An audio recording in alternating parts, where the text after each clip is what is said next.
Welcome to the Shiver Show. I'm your host, Mary Labrie, here with co-host Greg Flynn. Good evening, Mary. Greg, it's Fedora and Trenchcoat time again. We have a madcap murder mystery, After the Thin Man. Are you ready, willing, and able? I certainly am, Mary. Any radio play that's inspired by a novel by one of my favourite authors, Dashiell Hammett, is a must-listen for me, so I'm looking forward to it. Let's go. Lux presents Hollywood.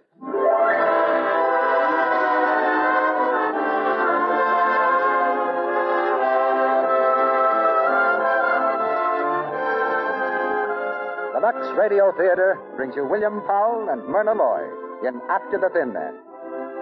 Ladies and gentlemen, your producer, Mr. Cecil B. DeMille.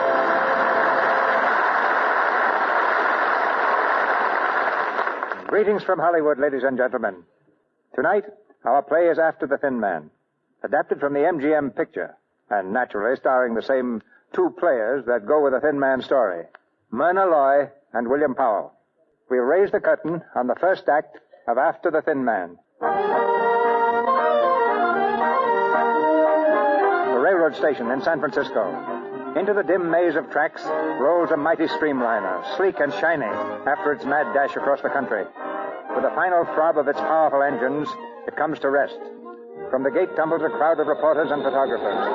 They rush breathlessly up and down the length of the platform, eager to be the first to greet the arriving celebrities, Mr. and Mrs. Nick Charles. Where's Nick? What car is he in? He's probably in that car over there. Come on, let's get a statement from him. Is Nick Charles in this car? Charles, 2 cars back. Thanks. Oh, there he is. Hey, Nick. Hello, Nicky. How does it feel to be home? You going to stay with us a while now? I'm from the Chronicle, Mr. Charles. Can I have a statement? Easy, guys, easy, one at a time. Darling, these are the gentlemen of the press. Gentlemen, my wife. Glad to know you, Mr. Charles. How do you do? How's about a statement, Nick? Are you going to keep on with your detective work? No, gentlemen, I've retired. Now on, I'm just going to take care of my wife's money. So I'll have something in my old age. Oh, you said you'd retired before, but I noticed you took that Thin Man case in New York. Yeah, that Thin Man was a beaut. They're still talking about it. You'd take a case like that now, wouldn't you? Not a chance. I just took that to please my wife. She wanted some excitement. Well, I guess you had it, Mr. Charles. Oh, it was wonderful. 2 men tried to kill him. But he's not going to take any more cases. You can print that. That's the girl. So long, gentlemen. Come on, darling. Goodbye, Very nice to Mr. meet you, Mr. Charles. Go on, Nick. Goodbye. Nice to have met you. Nick, slow down. I can't keep up if you're going to... What? Excuse me, lady. I guess I wasn't looking where I was going. No, I guess you weren't. Hiya, Fingers. Well, Nick Charles. Well, how are you? Fine. How's business, Fingers? Business? Oh, I quit that racket. Nick, my purse. It's gone. Oh, that's a shame. Nora, I want you to meet Fingers McCoy. This is my wife, Fingers. Your wife? Mm-hmm. Say, I didn't know she was... Oh, I'm sorry about your purse, Mrs. Charles. What'll I do, Nick? I know I had it with me. Oh, it'll turn up. Won't it, Fingers? I certainly hope so. Sure. Well, so long, Nick. Glad I bumped into you. Goodbye, Mrs. Charles. Goodbye. Nick, I've got to go back to the train. No, I wouldn't bother, darling. Let's get home. I just can't go off. Come on now, come on. You don't want to embarrass him, do you? What do you mean? Fingers, he's a purse snatcher. Think of his feelings. A purse snatcher? Well, he must have taken it. Certainly, but you see, he didn't know you were my wife. You'll get it back in a morning mail, darling. He's a very honest pickpocket. Oh, Nick, you do know the nicest people. Hiya, Nick. Welcome home. Hiya, Bumps. How's the boy? Never better, Nick. In the pink. See you around. A prize fighter, darling? No, wrestler. Oh, a wrestler. Well, that's different. Hiya, Nicky. What's a good boy? Well, hello, Slats. How's everything? I'm doing okay. Glad to see you, pal. Likewise. Now, there's a sweet character.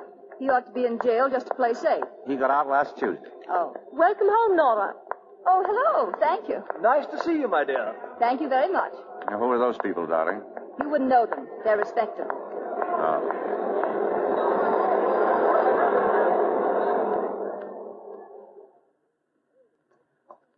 You know, darling, the best thing about going away is coming back home. I suppose you remember that tonight is New Year's. I know. Got your keys, darling? Yeah. I also suppose you've got some ideas on the subject. Very definite ideas. I was afraid of that. I want to lock the doors and plug the bells, cut off the telephone, and crawl into bed for months. Mrs. Charles, you're a woman after my own heart. I won't be awake at midnight, so I'll kiss you now. Happy New Year, Nora. Happy New Year, darling. Hi, folks. What you standing out there for? Come on in. Hey, what is this? Well, it's our house, all right. Come on. Make yourself at home, folks. Well, let's go in, darling. He says it's all right. Oh, well, as long as we're invited. There's the bar right in there. Help yourself. Thank you very much. Okay. What's the celebration? We're giving a surprise party to Nick and Nora. Nick and Nora? Sure, don't you know Nick and Nora? No, we don't. Neither do I. But that's not going to spoil my fun. It's New Year's, so what's the odds? Go on in. Fake it. It's a cinch. Oh, thanks for the tip. Sure. Get in there and get some of that Napoleon brandy before it's all gone. Oh. May I have this dance, Mrs. Charles? Thank you, sir. You're a gent. Who are all these people? Well, now, let's see. That looks like Mo Stone over there. He's a bookie. That fellow with him is a police captain. And I believe the gentleman in the loud suit runs the pool room. That fellow in the fireman's hat... Never mind. I get the general idea. Mrs. Charles, welcome home, madam. Thank you. How are you, Peters? Never better, Mr. Charles. I'm sorry about the party, sir, but they forced their way in. Yeah, knowing my friends, I can believe that. Nick, I smell something burning. Probably just the living room rug or, If I may be allowed to suggest, sir, that's probably Mrs. Charles' aunt. She's been calling all day and very much annoyed. She wants you to come to dinner this evening, Mrs. Charles. Oh, dear. Goodbye, darling. See you next year. She expects you too, Mr. Charles. Me? Aunt Catherine wants me to come to dinner? Well, there must be some mistake. She couldn't want you, Nick. I'll take it in the bedroom, Peters. Nick, come with me. If it's your Aunt Catherine, get out of it. No more family dinners. I wouldn't go through that again if you had twice as much money.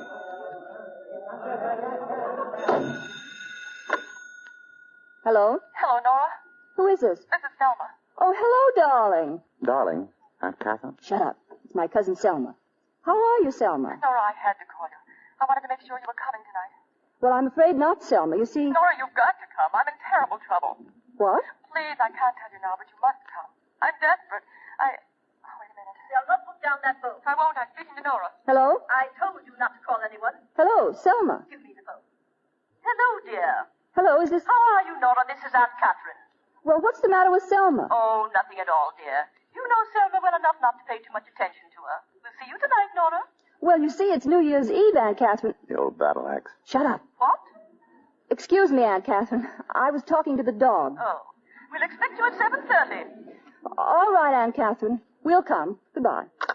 What did you say? I said we'd be over for dinner. Oh, my own wife. I'm sorry, Nicky, but I had to do it. It's Selma. She's in trouble. You like Selma, don't you? Not as much as that. But she sounded so funny, as if she'd been crying. Living with your Aunt Catherine, I can't say I blame her. Selma, stop that crying. Do you want the servants to hear you? I don't care, Aunt Catherine. I'm going crazy. I can't stand it any longer. I'm going to call the police. You'll do nothing of the sort. Haven't we paid out enough to hush up his other scandals? He never did anything like this before. How do we know but what he may be dead? I told you I'd handle this. I can't go on this way. Robert's my husband, and Be quiet.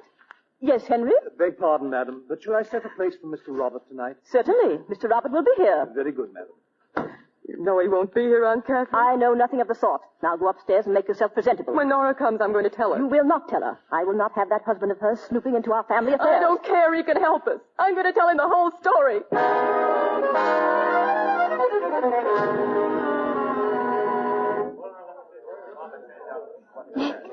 Nick. Aunt Catherine wants to speak to you. What did I do now? Use the wrong fork? Nick, listen. Do you know why Robert wasn't here tonight? Sure, because he's smart. I'm not fooling. He's disappeared. That's swell. Now, if we could only get rid of Aunt Catherine, we'd be all set. Come on. She's in the library with Selma. Here he is, Aunt Catherine. Oh, Nicholas, I'm sorry to take you away from the family. Oh, that's fine. I mean, it's quite all right. Well, what's all this about, Selma? How long's Robert been gone? 3 days. 3 days without a word. You notified the police? Certainly not, and we're not going to. Oh, no. Robert may be kidnapped. He may be lying dead somewhere, but we mustn't do anything about it. Our precious name might get in the paper. Oh, don't pay any attention to her. She's exaggerating the whole affair. However, to please her, I thought you might investigate the matter quietly. With your experience as a flatfoot. And I didn't mean to be as blunt as that. Why not? It's all in the family. Selma, have you any idea where Robert might be? No, but there's a woman mixed up in it. I know it. Selma, you know nothing of the sort. What about the vanity case they sent me from that Chinese restaurant? It was a stupid mistake on their part. Mistake? Some woman left it. He was there with some woman. Selma, you know that Robert worships you. How can you say that? You know he hates me. He only married me for my money. He never did love me. Sometimes I wish he were dead. Well, I'm a little confused. Tell me, Selma, do you want him back or don't you? Of course she wants him back. Don't, Selma, please. Come, Selma. I'll take you up to your room. Dr. Powell will be here in a moment. He'll give you something for your nerves. Excuse me. Nora, Nicholas. Well, Nick, what do you think about it? I'm not thinking at all. What are you getting me into? There are lots of detectives in this town, men who need the job. But no one as good as you, Nicky. That won't get you a thing. I've retired. But this is different. This is for Selma. You will help find Robert, won't you? Why? I didn't lose him. It's your chance, Nick. It'll get you in right with the family. That's just what I'm afraid of. Nicky. Get your hat, darling. We're going to get out of here while we still got the chance. Well, where's it going to be? Still New Year's Eve. We ought to go someplace. All right, let's go look for Robert. Now, listen, my sweet. Hello, Nick. Hello, Nora. Oh, hiya, David. David, how nice to see you. What are you standing out here for? Oh, they don't let me in the house anymore. Selma said she'd try and meet me later. I'm afraid she won't be able to make it. Did you know that Robert had disappeared? If he has, it's the only decent thing he's ever done. What's he been up to lately, David? The last thing he pulled on me was a couple of days ago. Called up and said that if I'd give him $25,000, he'd go away and leave Selma to me. Lovely boy. What did you say? I asked him to give me a couple of days to think it over. You know, $25,000 would be cheap if he'd really go. Why don't you take up a collection? There are a lot of people who'd like to contribute. Tell me, did you see Selma? How is she? I'm terribly worried about her. I know, I am too. Come on, David. We're going to go someplace and get the taste of respectability out of our mouths. Thanks, but I couldn't. Oh, David, why not? I've got too much on my mind. Well, I'm glad you're back anyway. Happy New Year to you. Happy New Year. Selma was a fool not to have married him instead of Robert. They can't all be as lucky as you, darling. Well, where are we going? How do you feel about some Chinese food? Awful. Oh, I'm so sorry. Because we're going to that Chinese restaurant that sent the compact to Selma, the Lai Chi. Please, darling. Now, see here. I'm not looking for Robert. Of course you're not. I am.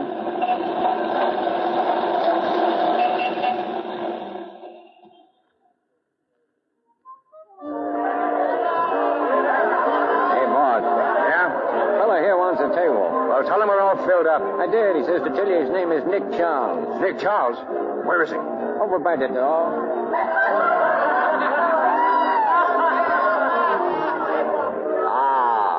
This is more like it. You must feel right at home in a place like this.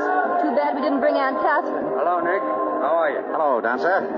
Tell me, have any tables? Oh, I guess I can find one, seeing as it's you. You just slumming? That's all, Dancer. Why? Just wanted to make sure.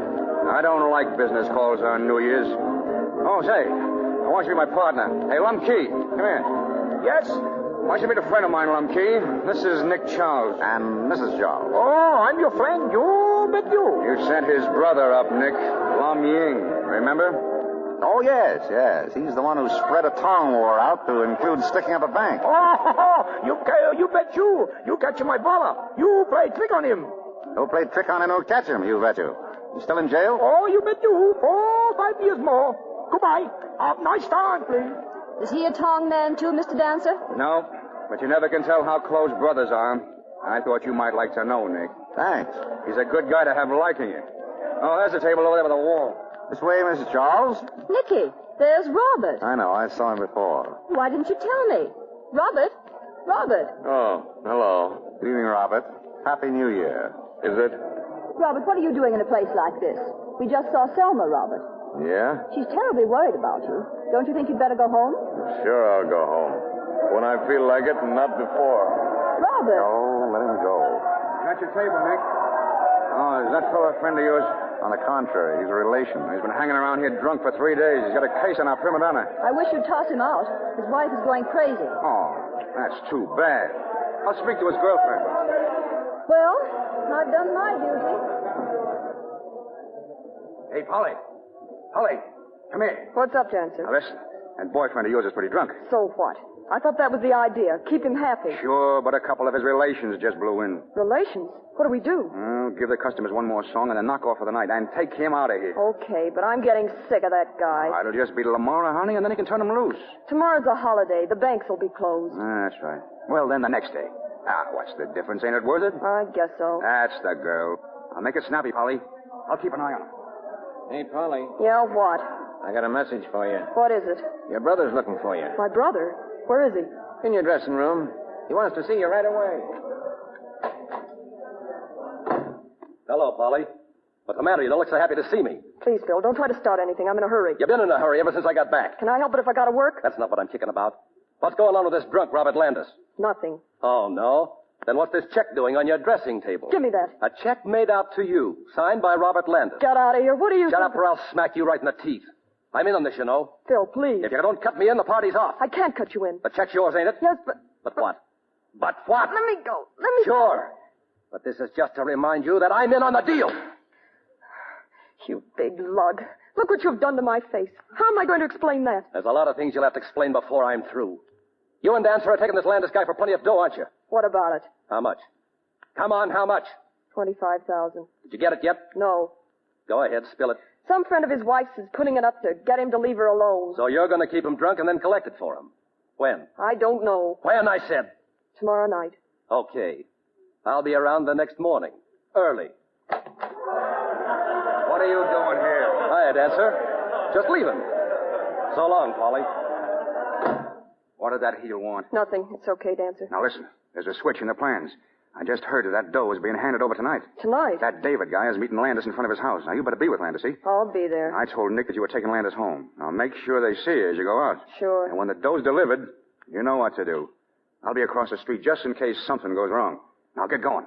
And no slip-ups.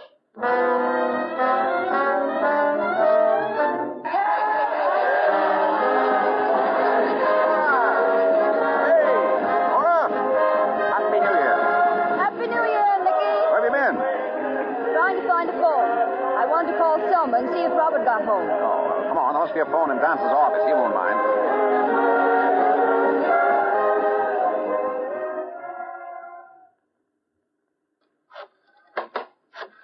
Hello, Dancer. Come in. What are you doing in this office? Just calling a number. Any objections? Once a gum heel, always a gum heel. I don't like gum heels, and I thought you'd quit it when you married a pot of money. Did he call me a pot? Hey, I don't like to be critical, Dancer. You know, it doesn't look quite right when you and your partner and your prima donna and your best customer all go out at the same time. It gives the place a sort of a vacant look. Have you ever been thrown out of a place, Mr. Charles? How many places was it up to yesterday, Mrs. Charles? How many places have you been in, Mr. Charles? Hello? Aunt Catherine? This is Nick. Nicholas. What? When? I see. Yes, I will. Bye. Well, if you're through in here, you can beat it. What's the matter, Nick? Bad news? Dancer, you'd better... Ah, Polly, come in. Another of our travelers has returned. Now, if only Lum Key will... No sooner said than done. Oh, someone call me? Quite a gathering of the clan, isn't it? I wonder which one of you would be most surprised if Robert Landis walked in now. You know there's no chance of that, don't you? All of you. Now, I don't know what you're talking about. Now, get out of here. What is it, Nick? What's happened? Robert's been killed. Killed? He was killed on the front steps of your aunt's house. Police are questioning Selma. What's that got to do with us? Go on, get out. You said that before, Dancer, and it's foolish. I'm not going to get out. On the contrary. We're going to have a lot more people in. Listen, you... Hello. Nick Charles speaking. I want to get hold of Lieutenant Abrams, the homicide squad. Why are you calling him? It's a cinch none of us shot Landis. That's so. Well, then maybe you'd like to explain how you knew he was shot.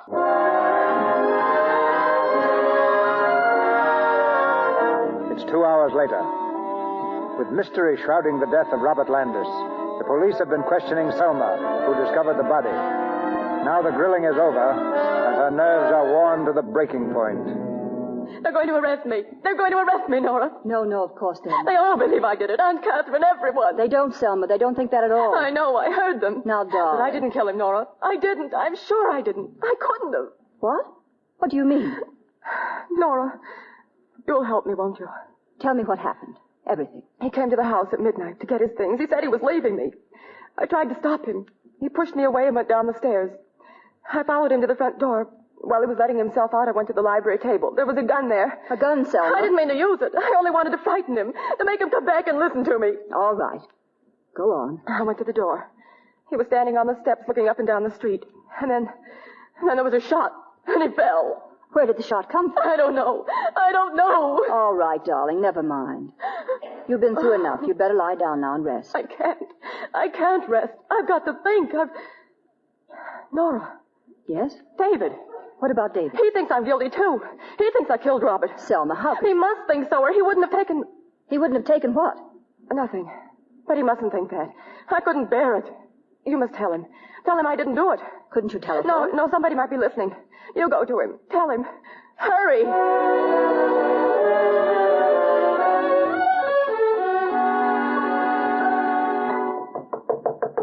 Who is it? It's me, Nora. Hello, Nora. This is a surprise. Come in. I got over as soon as I could, David. Selma What's said the matter? Is there anything wrong? Well, you mean you don't know? No, what? What's happened? Robert's been killed. Killed? That's impossible. What do you mean? I saw him only a little while ago. How long ago? About 10 o'clock. I met him in front of the house and gave him $25,000 in bonds. Wait a minute. This is too much for me. Where did he go then? He went inside the house to get his things.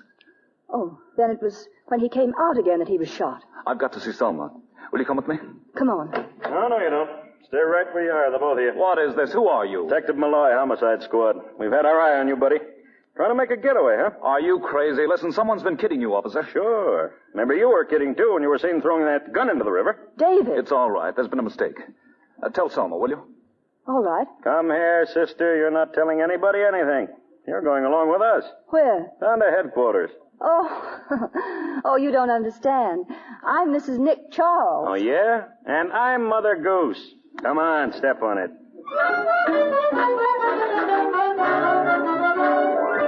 Hello, Nick. Yeah? This is Abrams down at headquarters. Oh, how are you? Say, Nick, we picked up a woman a few minutes ago in David Graham's apartment. She claims she's your wife. My wife? Yeah. Says her name's Nora. What about it, Nick? Nora. Oh, sounds like a phony to me. You better put her in the jug till I get down there. You're the doctor, Nick. In the jug she goes. Right down here, Mr. Charles. Thank you, Matron. Nick, here I am over here. Well, hello. Fine way to start the new year, getting thrown in the can. Nicky, get me out of here. How long has this thing with David been going on? Oh, Nick, stop that and get me out of here. I've got something to tell you. About the case? Yes. Oh, no. I'll get you out on one condition. No more cases. No more detecting. Promise? But this is important. You want me to let her out, Mr. Charles? Definitely not. Nicky, please. Well, promise? I promise. All right, let her out, Matron. Nick, have you been working on the case? I've been giving it my undivided attention. What have you found out? Nothing. Oh, Nick.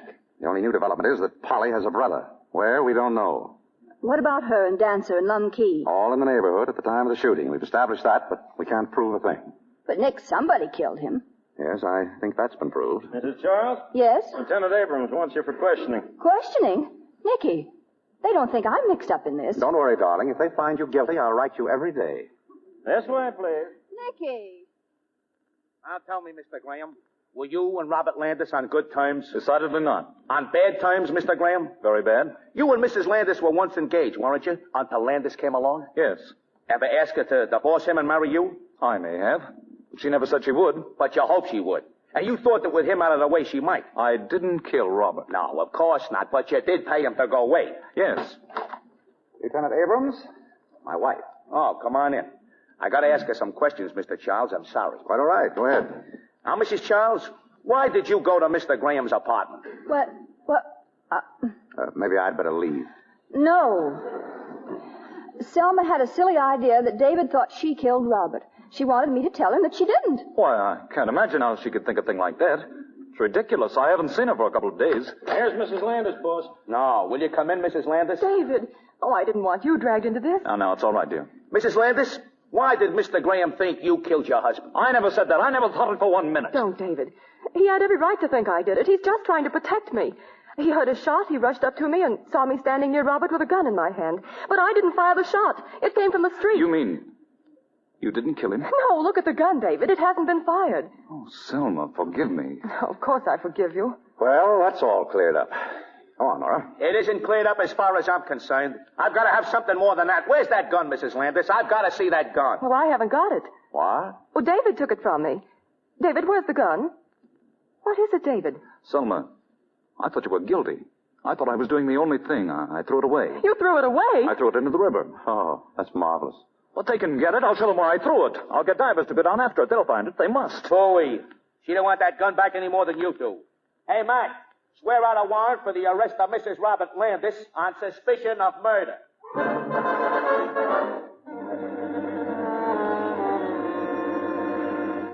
Nicky, are you awake? No, I'm not. Oh, I thought you were. Did you say something about scrambled eggs? No, I didn't. I suppose that means you'd like me to get up and fix some for you. Oh, no, I don't care about them. Sure. Really? Good. Good night. Good night. After all, if I want scrambled eggs, I can get them for myself. Of course, I'm not as good a cook as you are, but... Oh, well, don't bother about me. You go on sleeping. I love to watch you sleep. You look so cute. Nicky, have you any pictures of yourself taken as a baby? No. Oh, that's a shame. I wanted to see what you looked like. I'll have one taken in the morning. Poor Selma. Poor David. Nicky, can you reach the water? Huh? Oh. Yes, I suppose so. Yes. Oh, I didn't want it. I just wanted to be sure you could reach it. Nora, please go to sleep. I can't. I keep thinking of Selma down in that jail. Darling, there's nothing to worry about. Tomorrow they'll find the gun. It won't have been fired. Selma will be free. Then you don't think she did it? For the 10th time, no. You're not saying that just to make me happy. You really mean it? Yeah, I mean it. Of course you're right. She didn't do it. She couldn't have done it. I don't think I'd kill you if you ran off with another woman. Thank you, darling. I might, though. Nora, don't be morbid. Go to sleep. What in the name of... Nick, the window. Keep your head down. Nick, somebody smashed the window. No, really? Look, there's a rock. With a note attached to it. Nicky, a note. Let's see. What is it, Nick? What does it say? Silly little woman. I told her to stop writing to me. Oh, darling. Please, read it. Mr. Nick Charles, if you want to know something about the murder of Robert Landis, get a line on Phil Burns, the guy Polly says is her brother.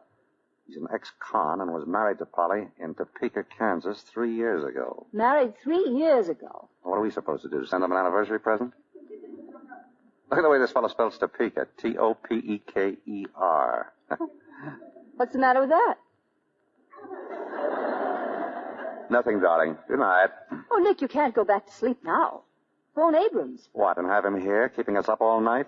Oh, don't you see? If Phil is her husband, then he shot Robert because he found out about him and Polly. Oh, Nicky, you've got to call him. Just as you say. Hand me the phone. Oh, isn't it wonderful? Everything's working out beautifully.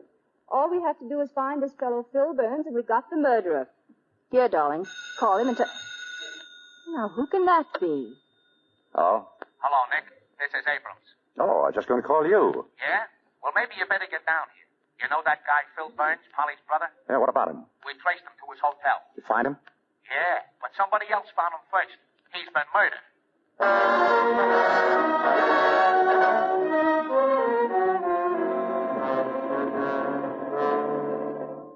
Well, there he is. That's the way we found him, Nick. Dead for 2 hours at least. Strangled. Yeah. Looks like he was beaten up a bit before the strangling set in. Any fingerprints? All over the place. We're checking on him now. What else did you find? Nah, nothing much. He had a 38 in his drawer, 6 bullets in it, and a little dough. Oh, yeah, and this key. I guess it's the key to Polly's apartment. It's got her number stamped on it. Another good guess would be that Selma Landis didn't do this. Fair enough. But he wasn't killed the way Landis was either. Might be a good idea to check the chambers on that 38. He might have fired it and slipped in a new shell. Okay. Anything else on your mind? Yes.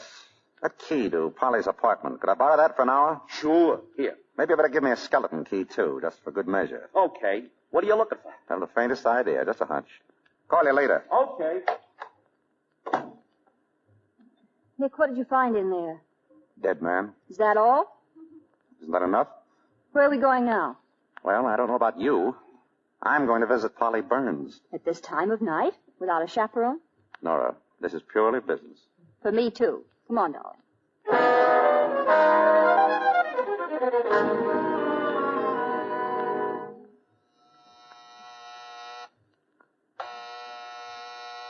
She's not home. Miss Burns keeps late hours, doesn't she? Nick, where'd you get that key? From Abrams. It was in Phil Burns' pocket. Oh. It's good you had an answer for that. Go on in. Be quiet. Here's a light switch. You turn it on? What do you expect to find in here? I don't know. Well, how do I know what to look for? Don't look for anything. Go over there and sit down. Suppose she comes in. What do we do? Tell her it's a surprise party. Anything in the drawers? Hey, give me a chance. Nick, what do you suppose people want a hole in the ceiling? They don't. Some people do. Look up there. Where? Up there. See. In the corner. A little hole in the plaster. What could that mean? Well, it might mean that the ceiling's falling down. Or it might... What? What's the number of this apartment? 3D. I wonder who lives in apartment 4D. Let's go upstairs and find out. Here it is. 4D. This is right over Polly Burns' apartment. What's the name on the bell? Anderson. Say, where did you dig up all these keys? We're going to visit Mr. Anderson. Or Miss Anderson. It doesn't say which. Anybody home? Put on the light. Let's see. That hole in the ceiling downstairs was right under this corner. If I'm right, these floorboards ought to be loose. Uh-oh. I get it. Somebody took this apartment so they could see what went on downstairs. Exactly. Look through the hole, Nicky. What do you see? Well? That's funny. What is it? I can't see anything. The hole's been plugged up from the other side. What? But how... There's somebody down there now. Somebody who knows about this peephole. Whoever it is plugged it up while we were coming upstairs. Nick. You stay here. No, Nick, it may be the murderer. Nicky, wait. I've got to see who it is. Listen, whoever it is just left. I can hear him going downstairs. Nick, let him go. All right, we've got to catch him before he gets to the street. Nick, wait for me.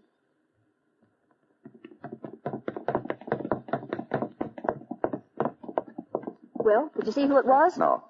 He went through that door at the end of the hall. That must go to the cellar. Wait here and don't move. Nick, be careful. It's black as pitch down there. Right back, darling.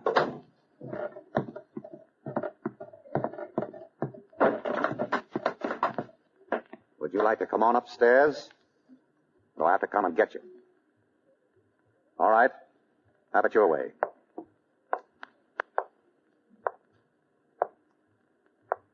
Come on, I can see you over there. Come on out or I'll...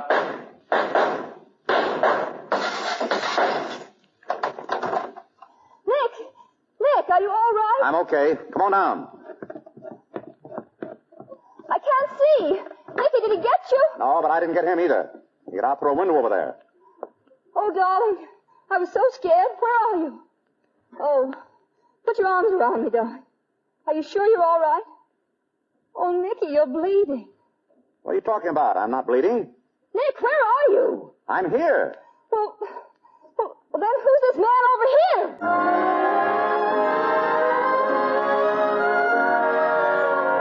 In the thick blackness of the cellar, Nora has bumped into a man she thought was Nick.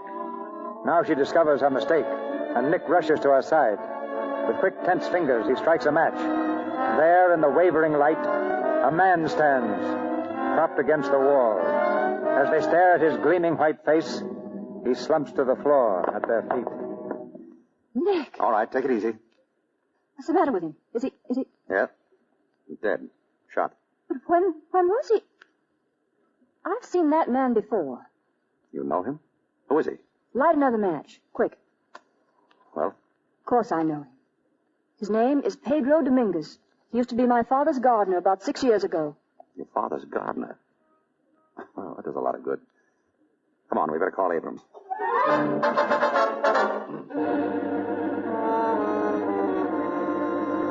What'd you find out, Lieutenant?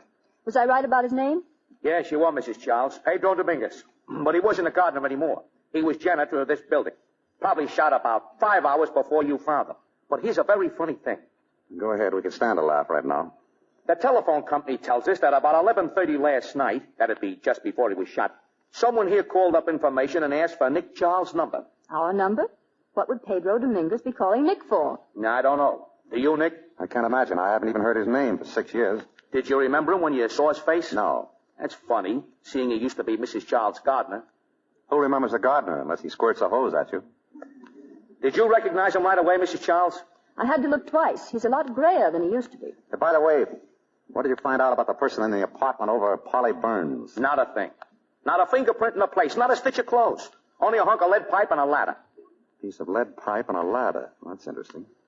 Anything in Pedro's books? No, just that someone named Anderson took the apartment a week ago, paid cash in advance. That's all, huh? That's all. And the name is Anderson. No front name. No Mr., Mrs., or Miss. That's just dandy.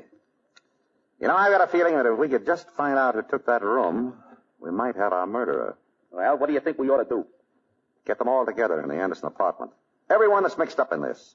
Let's shake them all up and see what happens. You're on. Are you going to take the murderer tonight? Well, we're going to try. How are you going to do it, Nicky? I haven't the slightest idea. I'm just going to listen. Pray that somebody makes a slip. Just one slip. You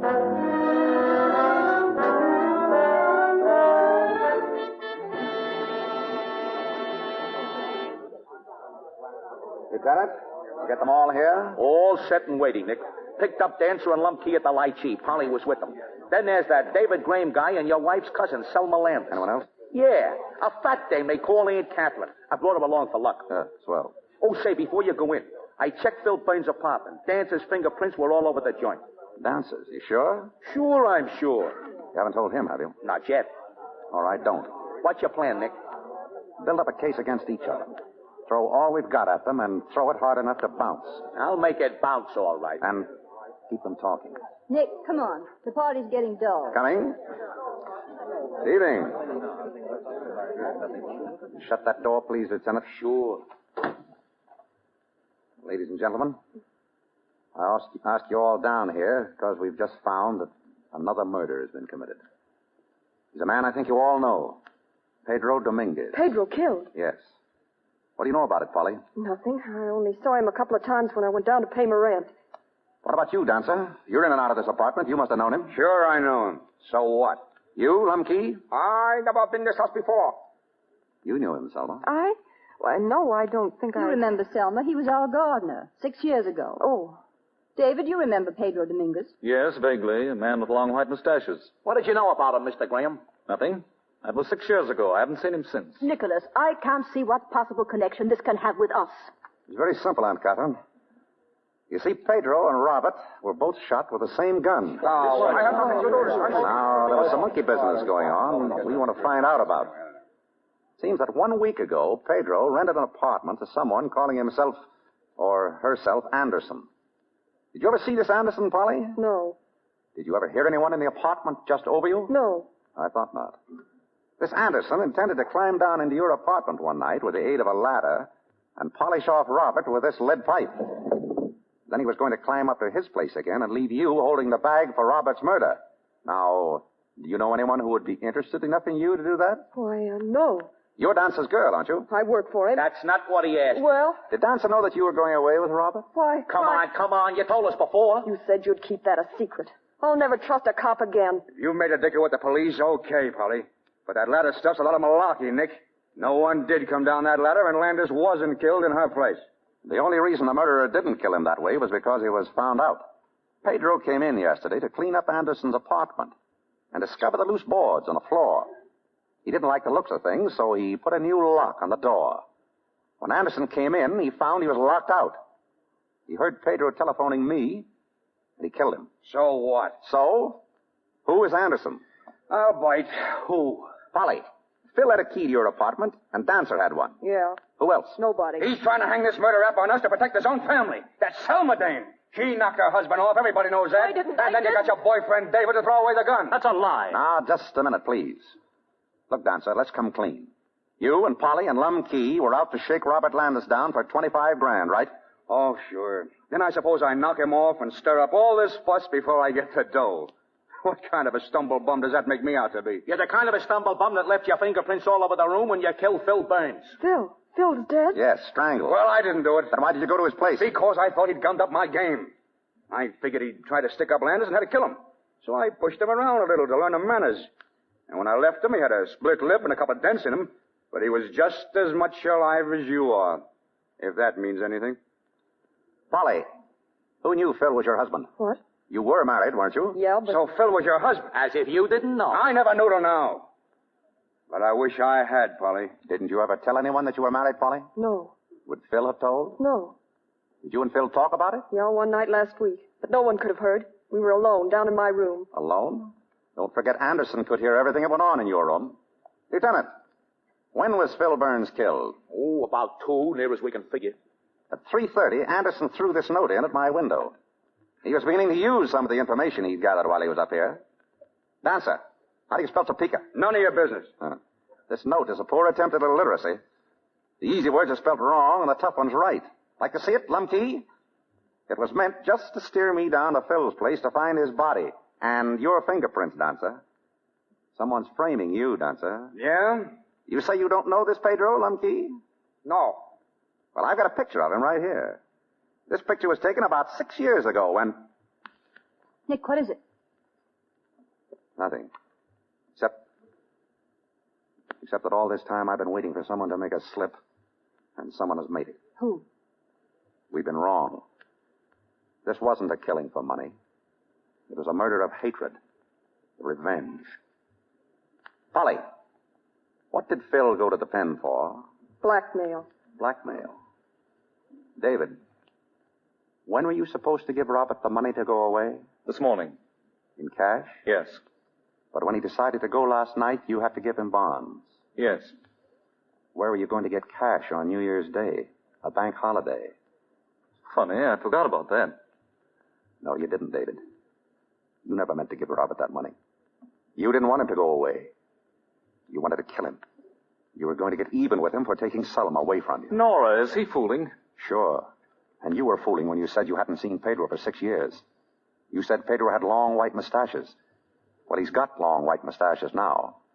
But look at this picture. There he is 6 years ago. His mustache was neither white nor long.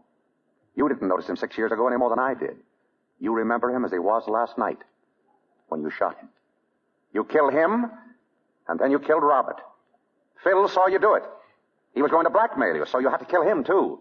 And then you threw that note in my window, hoping to put me off your trail. David, don't let him say these terrible things. Tell him it isn't true. Ask him why he threw away your gun, Selma. He knew it hadn't been fired. He knew you only had to show it to prove your innocence, yet he threw it away. Ask him why he did that. David, why don't you speak? Wasn't it because you hated her as much as Robert? Wasn't it because you wanted to get even with her, too? Wasn't it because you wanted to see her hang for Robert's murder? David. Tell her the truth now, David. You don't have to pretend anymore. That is the truth. I've hated you, Selma and Robert, ever since you threw me over for him. I've been watching, waiting for the time when I could get even with you for having ruined my life. I did kill Robert, but not the way I wanted to. It was too easy, too quick. I wanted to see him suffer the way he'd make me suffer. And you, I wanted to see you go gradually madder and madder as the day came when you were going to hang. Well, I'm not going to see you hang. But I'm still going to see you die. Put out that gun. Don't be a fool, David. Get out of the way. I've got 6 bullets. One for her and one for myself. And the rest for anyone who tries to stop me. Get out of the way, Charles. Get out of my way. I get him. Okay, Graham. I'll take that gun now. Nice work, Lumkey. Nice work. Nick, he saved you. And you sent his brother up. Oh, sure. Mr. Charles sent him up. #1 detective. I don't like my brother. I like his girls. I'm your friend. Oh, you bet you.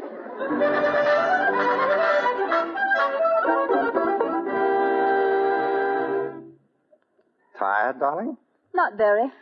Well, can you believe it? We're alone. No reporters, no friends, no surprises.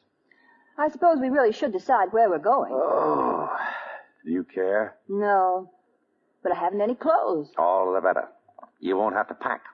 All I need in the world is you and a toothbrush. Hey, what's that you're doing? I'm knitting something. Oh, I haven't gotten very far with it. Yes, I have. There, it's done. Done? Why, hey, that looks like... Is that a baby's sock? And you call yourself a detective. Why, Mrs. Charles.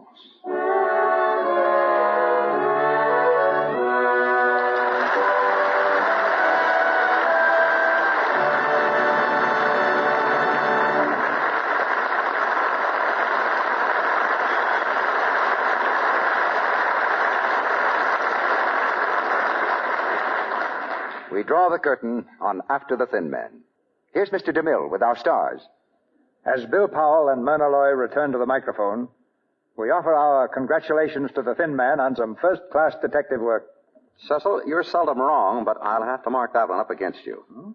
However, if it's any consolation, everybody makes the same mistake. Brace yourself for a shock, Mr. DeMille. Bill is not and never was the Thin Man. He isn't. He never has been. Mercy, Myrna, can't we even believe what we see in the movies? Just for the record, the Thin Man was murdered in the first Thin Man picture. We haven't seen him since. Except in the title, where he seems amazingly healthy. What's in a name? Call the picture by any name you like, so long as you and Bill remain as our favorite detectives. Heard in tonight's play were Julie Bannon as Selma, Fred Mackay as David, Edward Marr as Abrams, Mary Lou Simpson as Polly, Warren Ash as Dancer, Wally Mayer as Lum Key, and Arthur Q. Bryan, Abe Reynolds, Walter White, Inez Seabury, Tristan Coffin, Eric Snowden, Russell Fillmore, Lou Merrill, and Fred Shields. All right, Greg, we've listened to After the Thin Man, a 1940 production on the Lux Radio Theatre. What did you think? Mary, that was peak old-time radio. We had big stars, we had a big cast, and we had Cecil B. DeMille, the Ten Commandments director. So everybody was in this. That's right, from soup to nuts. So we had the wonderful William Powell, or sometimes called Bill by his friends, not by me. I don't know him well enough. And Myrna Loy, who reprised their film role. And they did a few of these films, Greg. Did you catch any of them? I did. They did 6 of them. Can you imagine? And bizarrely, I watched one of them. I think it was probably the first one, which was that 1934 one, with my daughters when they were probably in their late teens, and they liked it. It was good fun. It was madcap. Absolutely. That is that's the word. Yes, that's right. Well, they liked all the glamour. You know, the people with cigarette holders and martini glasses and spying, and being, there was danger, but it wasn't really, danger. Yeah. So this is great because it does combine comedy with, murder, mystery, crime, which is a nice sort of blending. We also have, I think this was the first sleuth couple that Dashiell Hammett wrote about. I don't think there was anything before it. And then it inspired many other versions of that subsequently. Was there anything that came before it that you're aware of? Well, as a married couple, I can't think of anybody at the moment, but the concept's terrific. So we've got Nick Charles, the detective, who marries into money. And we've got Nora Charles, who's the money, and she marries into detecting. And they lead this very glamorous existence. There's some wonderful things about their relationship here, which we have to say, I think, is Dashiell Hammett's writing, because she's a brainy woman, and she's also very confident and relaxed in her relationship with him. She's not a whiny, clingy woman that's worried about her man running off, and quite often jokes about, him setting off to meet other people. Did you notice that about their relationship? I did. It was terrific. And there's that banter that they've got going there. This is where Nora says to Nick, you wouldn't know any of these people. They're respectable. and so teasing him. Yeah. There's also another line in there where Nora's talking to Nick, and she said, you attract murder the same way that some people attract money. So once again, teasing. Wonderful, wonderful repartee. And we've got William Powell, who was, William Powell and Myrna Loy were the it couple in terms of, they weren't a real couple. And as much as Hollywood wanted them to be a couple, they weren't in real life. They had their own personal relationships and seemed pretty solid. And William Powell was this dashing-looking fellow with a pencil mustache, which never came back into fashion, Greg. Very hard to get away with, I'd say, a pencil mustache, but better than a toothbrush mustache. Indeed. So this was a 1940 production, which is 4 years after the film, which is interesting because it's normally the Lux Radio Theatre seem to do the productions within a year of the film. But they waited a while, I think because both of the actors were quite busy. But this had wonderful sound effects in it. There was lots of really, really good set piece sound effects for the parties and the media scrum. Did you notice that about the sound? Yes, exactly. I've got the party. I've got the, as you would call it, the walla, that background noise. There's also there's footsteps on the stairs. I know you're an expert in sound effects, but you're always quite critical of footsteps on the stairs.